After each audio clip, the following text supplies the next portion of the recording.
ಚನ್ನರಾಯಪಟ್ಟಣದ ಕೋಟೆ ಕೊಳ್ಳದ ಬೀದಿಯಲ್ಲಿ ಹೊಸದಾಗಿ ನಿರ್ಮಿಸಿರುವ ಸಾಯಿ ನೇತ್ರ ಚಿಕಿತ್ಸಾಲಯವನ್ನ ಉದ್ಘಾಟಿಸಿ ಮಾತನಾಡಿ, ಮನುಷ್ಯನ ದೇಹದಲ್ಲಿ ಪ್ರತಿಯೊಂದು ಅಂಗಾಂಗಗಳು ಕೂಡ ಅತ್ಯಮೂಲ್ಯವಾಗಿ ಬೇಕಾಗಿದೆ. ಅದರಂತೆ ಕಣ್ಣು ಕೂಡ ಅತ್ಯಮೂಲ್ಯವಾಗಿ ಬೇಕಾಗಿದೆ. ನಾವು ಮಾಡುವ ಕಾರ್ಯ ಬೇರೆ ಬೇರೆಯಾದ್ರೂ ಕಣ್ಣಿನಲ್ಲಿ ಗ್ರಹಿಸುವ ವಿಷಯಗಳು ಬಹಳಷ್ಟು ಇದೆ. ಮನುಷ್ಯನಿಗೆ ಕಣ್ಣಿನ ದೃಷ್ಟಿ ಬಹು ಮುಖ್ಯವಾಗಿ ಕೆಲಸ ನಿರ್ವಹಿಸುತ್ತದೆ. ಅದರಲ್ಲೂ ತಾಲೂಕು ಮಟ್ಟದಲ್ಲಿ ಬೃಹತ್ ಕಣ್ಣಿನ ಚಿಕಿತ್ಸಾಲಯವನ್ನ ತೆರೆದಿರುವುದು ಒಂದು ರೀತಿಯ ಸಂತೋಷದ ವಿಚಾರ.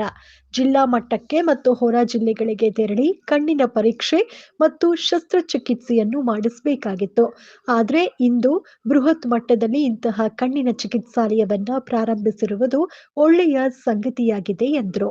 ಇದೇ ಸಂದರ್ಭದಲ್ಲಿ ಡಾಕ್ಟರ್ ರಘು, ಬಿಜೆಪಿ ಮುಖಂಡ ಅಣತಿ ಆನಂದ್, ತಾಲೂಕು ಮಾಜಿ ಬಿಜೆಪಿ ಅಧ್ಯಕ್ಷ ರವಿ ಧಮ್ಮನಿಂಗಲ, ಬಿಜೆಪಿ ಮುಖಂಡರುಗಳಾದ ನಂಜುಂಡ ಮೈಮ್, ಕೇಶವ ಮೂರ್ತಿ ಸೇರಿದಂತೆ ಇತರರು ಹಾಜರಿದ್ದರು. ಹಾಸನ ಜಿಲ್ಲೆ ಶ್ರವಣಬೆಳಗೊಳ ವಿಧಾನಸಭಾ ಕ್ಷೇತ್ರ ವ್ಯಾಪ್ತಿ ಚನ್ನರಾಯಪಟ್ಟಣ ನಗರದಲ್ಲಿ ಸುಸಜ್ಜಿತವಾದಂತಹ ಸಾಯಿ ನೇತ್ರಾಲಯ ಅಂತಕ್ಕಂಥದ್ದನ್ನು ಇವತ್ತು ಉದ್ಘಾಟನೆಯನ್ನು ಮಾಡ್ತಾ ಇದ್ದೀವಿ.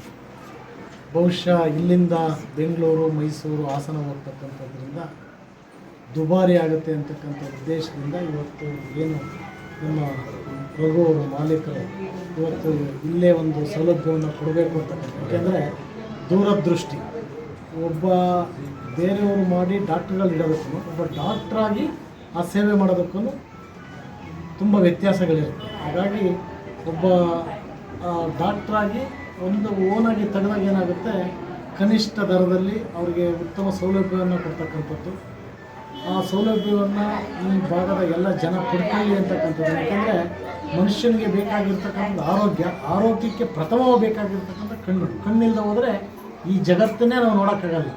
ಈ ಜಗತ್ತನ್ನು ನೋಡಬೇಕು ಅಂದರೆ ದೂರದೃಷ್ಟಿ ನೇತ್ರ ಚಿಕಿತ್ಸೆ ಅಂತಕ್ಕಂಥದ್ದು ಬಹು ಮುಖ್ಯ. ಹಾಗಾಗಿ ಇತ್ತೀಚಿನ ಇದರಲ್ಲಿ ನೇತ್ರ ಚಿಕಿತ್ಸೆಗೆ ಒತ್ತನ್ನು ಕೊಡ್ತಕ್ಕಂಥದ್ದು, ಅದರ ಸದುಪಯೋಗವನ್ನು ಚನ್ನರಾಯಪಟ್ಟಣದ ಎಲ್ಲ ಜನ ಪಡ್ಕೋಬೇಕು ಅಂತಕ್ಕಂಥದ್ದು ಈ ಸಂದರ್ಭ.